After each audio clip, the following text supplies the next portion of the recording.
Hey, hey, hey, it's Dr. Joe from Atlanta. Welcome to Your Wellness for Life. Sorry about being so late. It's just one of those things. So happy Tuesday, December 29th. It is New Year's week. Last week was Christmas week. Now it's New Year's week. For years, I've been taking and giving my staff off for New Year's Eve and Christmas Eve. And so the way it falls perfectly this year, we've got two 4-day weekends back to back. And so it seems like this time of year, I and many other people start reflecting on how much you work. Are you working too much? Are you working too little? Are you making enough money? You got some time to think about that. It's always nice to have a little downtime, and I'm never bored. With my downtime, I'll always find something to do. There's something to pick up or something to organize, and maybe there's some a spring gardening to plan for, or a little guitar playing, or maybe a little model railroading. There are lots of activities that you can do. Maybe cook some more meals, like in the kitchen behind me. Be great, cook more meals. Anyway, so the topic today is the 40-hour work week too much? Are we working too much? And it seems like every 100 years or so, we kind of tackle things like that. So let me just take you down memory lane and tell you how things used to be. It's really not that bad if you think about it. So prior to the Industrial Revolution, so that was back around 1760, most people pretty much lived on farms. And even in our country, in the United States, 1900, something like 98% of people lived on farms. And not until after that did we start moving into cities and urban areas, suburban areas, and become less agrarian. And our food production has been handed over to more agribusiness instead of family farms. And family farms in our country are kind of dying and getting fewer and fewer. So let me just kind of put things into perspective. If you were working on a farm and you've got cows to milk, and you've got eggs to collect from your chickens, that can't wait. You can't just take off to go to the beach for a couple of weeks and just kind of tell those cows to wait. Someone's going to have to milk those cows. Someone's going to have to collect those eggs, unless you want to just get rid of those eggs and not use them. So, and even today, it's amazing how much our farmers work. So if you think you've got it bad, just imagine what our farmers do. And again, no farms, no food. We got to protect our farmers. But anyway, there's a poll that was done by AgriLand, and they said that 72% of farmers say they work more than 60 hours per week. And I think the average age of a farmer now is like 58 or 59, something like that. It's pretty up there. And a lot of younger folks are not interested in farming, even though it's pretty modern now, and you got those fancy tractors now that are air conditioned and heated, and you can do all sorts of comfy things in your tractor. And then there was another poll that said that 95% of farmers said they spend more than 40 hours a week working on a farm, and 72% they said they spend more than 60 hours a week working on a farm. So our farmers are still working pretty hard. So how did we get to this 40-hour work week? It's kind of an interesting, historical story. And so once the Industrial Revolution came around, and that was around 1760 to 1840, where there was better transportation, they started using water and canals to move stuff, and not just on roads. They invented new machinery, had new power supplies. So all that kind of made us less agrarian and more manufacturing. So now we're making stuff.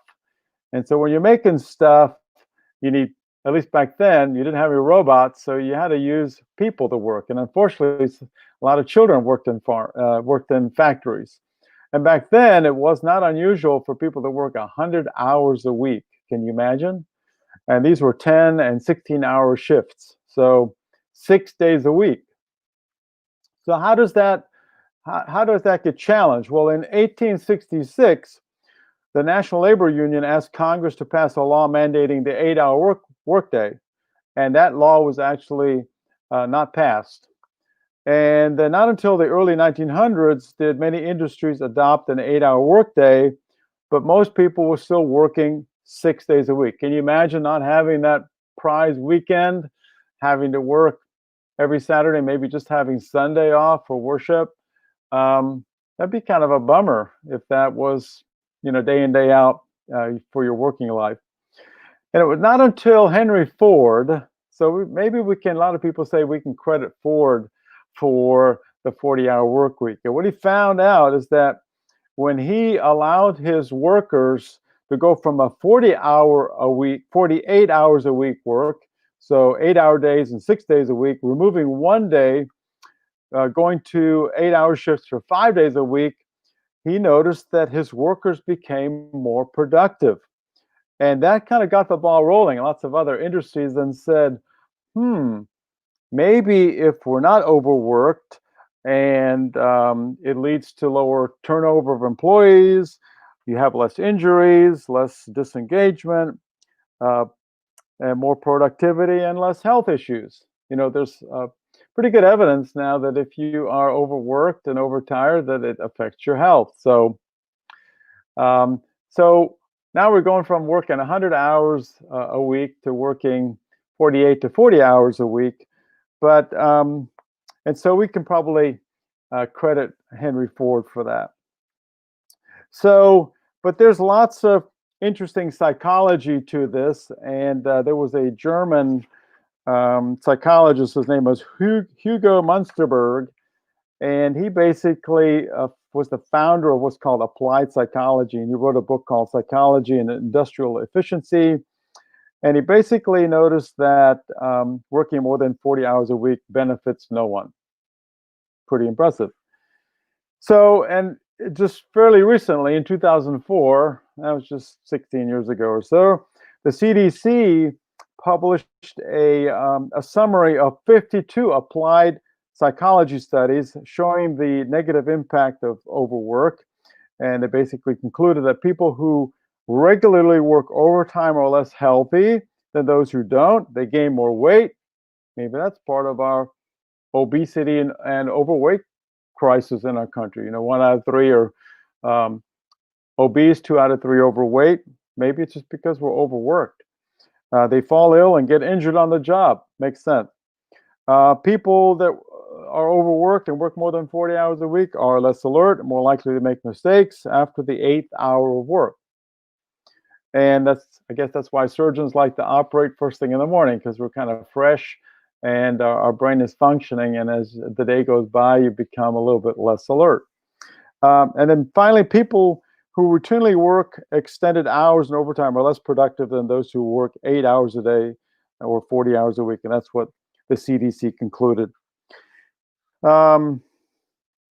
And in 2014, the Gallup poll was that 50% of full-time workers still worked 40 hours per week or more. And 80% of people bring their work home. So now with all the IT devices and computers and the internet and stuff, work never stops. And unfortunately, 80% of people bring their work home, keep working on it, and 50% of people check their email when they wake up while they're still in their jammies in bed. So people are working almost around the clock, and that's probably not really good for them. So what about this 40-hour work week? So now that's kind of the standard that's been accepted almost around the world, and we got Henry Ford to thank for that. Is the 40-hour week just right, or is it time to challenge that and maybe reduce it some more? So here's some thoughts. Modern advances in technology have provided today's workers with the tools they need to work anywhere, anytime. And of course, that's a double-edged sword. I just said that 50% of people answer their email while they're still in bed waking up, and 80% bring their work home. So it's a double-edged sword. And on average, people work an extra 7 hours a week outside of the office. There's only 24-hour day, 24 hours in a day. The ad takes 7 hours out of that. It's a big chunk. So what's some other research that has shown that working more than 40 hours is detrimental to your health? So, and what are the efficiencies of working less? And so in 1974, in the United Kingdom, they did an experiment and limited the work week to 3 days in an attempt to save energy. It must have been the energy crisis back then. And even though people worked 2 fewer days a week, production only dropped by 6%. That's pretty impressive. So people who worked few hours, but they were more productive and less likely to miss work. In 2000 to 2008, the French government limited the maximum working hours to 35 per week. And French employees, half of them, more than half of them, said that they were happier with the reduced hours, had more time for their family, more time for preparing meals, more time to run errands, things like that. Happier people. And then in 2015, a Swedish nursing home conducted a 2-year experiment where its nurses switched from working 8-hour days to working 6 hours a day. And of course, sick leave dropped by 10%, and they were obviously happier and healthier. Now, in my hospital, most of our nursing shifts are 12-hour shifts. And I know some of these nurses, they work not just 3 or 4 days a week. You know, they're sometimes 6 days a week, and they're doing 12-hour shifts. That's a lot of hours that they're putting in. And people are working hard. So what are some things that you can do or your company can do? Obviously, this is dependent on your profession and your industry.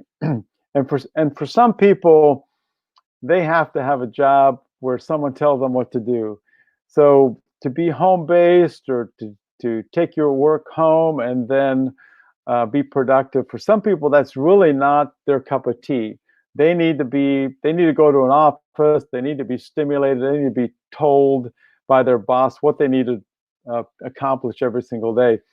And if you're not very disciplined, you're probably not going to do very well when you're out on your own. You're probably going to be playing hooky and coming up with all sorts of excuses, not going to get your work done. Now, is there a way around that? Obviously, people can get creative, employers can get creative and come up with certain metrics to kind of get you to get your work done, and then you decide when you do it. And that's actually one of the suggestions, is to let people decide when they want to work. Some people are morning people, some people are evening people, some people are morning and evening people, some people want to work all the time. So maybe come up with some way to monitor how productive they are, and get the job done by this deadline, and then you figure out whether you're going to get the work done. So that's one suggestion. The other suggestion is to cut the work week back to 35 hours. And there's lots of companies around the world that have done that and noticed that employees are happier, they're more productive, and that they got more free time. I've heard of companies, especially in Europe and Germany, where they work from, let's say, 8 to 2, and then they're done. They work through lunch, they get their work done, and they work 4 days a week, and they get their job done. So now they got a 3-day weekend. They got lots of afternoons or half the afternoon off. Kind of a nice thought. And the other one is consider moving to a 4-day work week, like I just mentioned. So that may require extending the time period a little bit, but people like to have a whole day off. And a few years ago, I thought I would never cut back. You know, you think you can always handle it, that you'll be young forever, and you can just work, work, work. And probably one of the smartest things I've ever done was take Friday afternoons off, and then that gravitated to taking all of Friday off. And we really get our work done Monday through Thursday. And obviously, there's stuff that I do after my staff leaves, but I think they're pretty happy.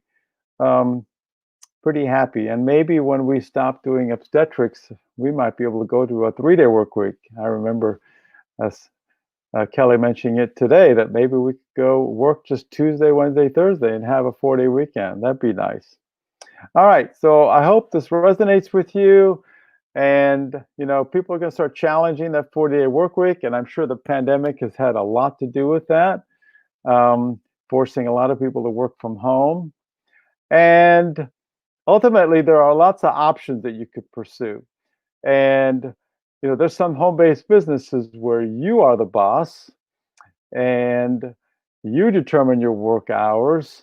You don't answer to anybody. You don't have any employees. How nice would that be? And